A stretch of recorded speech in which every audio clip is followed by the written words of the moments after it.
Hello, in this video we want to explain to you about the methods of determining the star delta times. I want to explain each of these methods to you, so stay with me until the end of the video. The first method is to use the tachometer-chronometer. Using the tachometer device that you place on the motor shaft, you get the speed of the motor.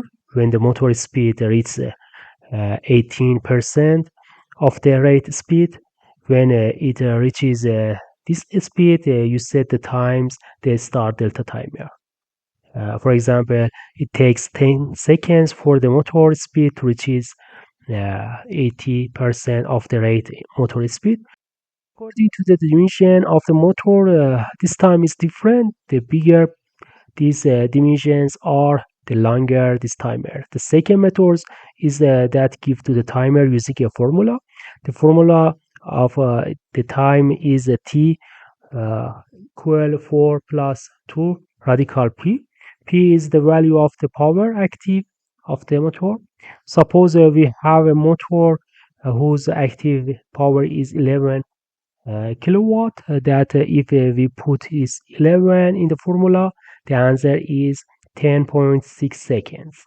Suppose we have the motor with active power of 36 kilowatt, that if we put the value of 36 in the formula, it takes 16 seconds to change from a star to delta. Okay. The third method is the timer ampere. That is method you activate the timer and the motor at the same time. When the amperage consumed by the motor reaches a fixed value, you stop the timer. You put the obtained time value on the start delta timer. For example, it took 20 seconds for an amount of this current to be fixed.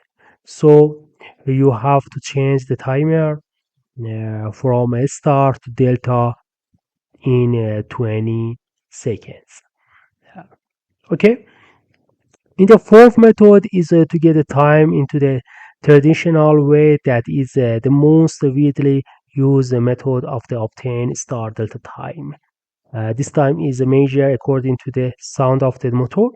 When the sound of the motor becomes quieter or gets out of the tension, you set that time for a delta star delta timer.